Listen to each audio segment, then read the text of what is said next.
Perkenalkan, saya bernama Denny Junianto Sembiring dari kelas MP3A. Kali ini saya akan membahas materi mengenai ekonomi mikro. Pengertian ekonomi mikro.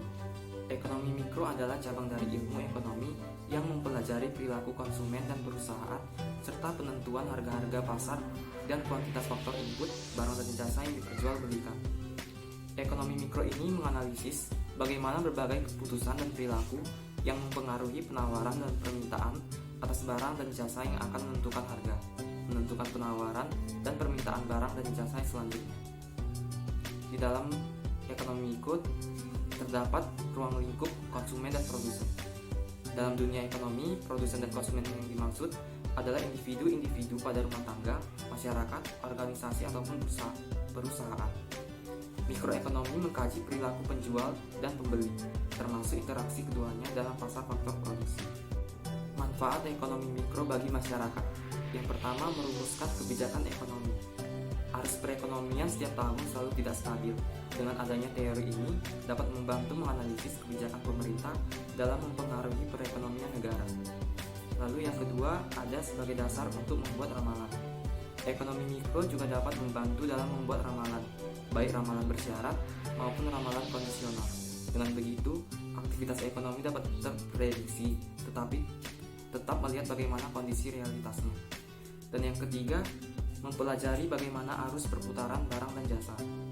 Hal inilah yang sering terjadi dalam proses ekonomi sehari-hari, khususnya dalam individu sebagai produsen.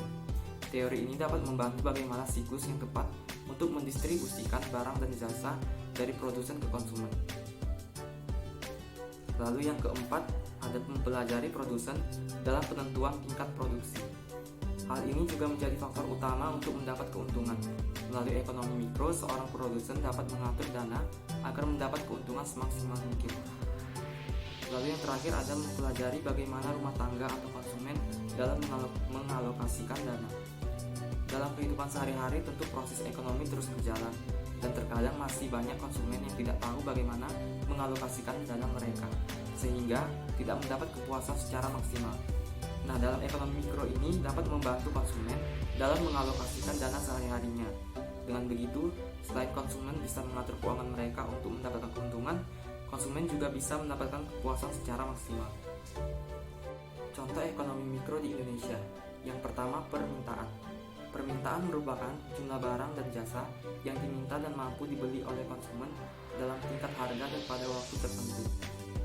Ketika ada permintaan, apalagi ketika harga barang dan jasa semakin tinggi, maka semakin turun jumlah permintaan terhadap barang tersebut.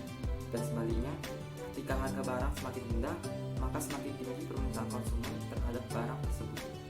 Oleh karena itu dapat disimpulkan bahwa pelaku yang melakukan permintaan terhadap barang dan jasa merupakan konsumen.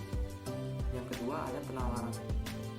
Penawaran dapat didefinisikan sebagai jumlah barang dan jasa yang tersedia untuk dijual atau ditawarkan kepada pihak produsen dan penjual dengan berbagai tingkat harga dan pada waktu-waktu tertentu.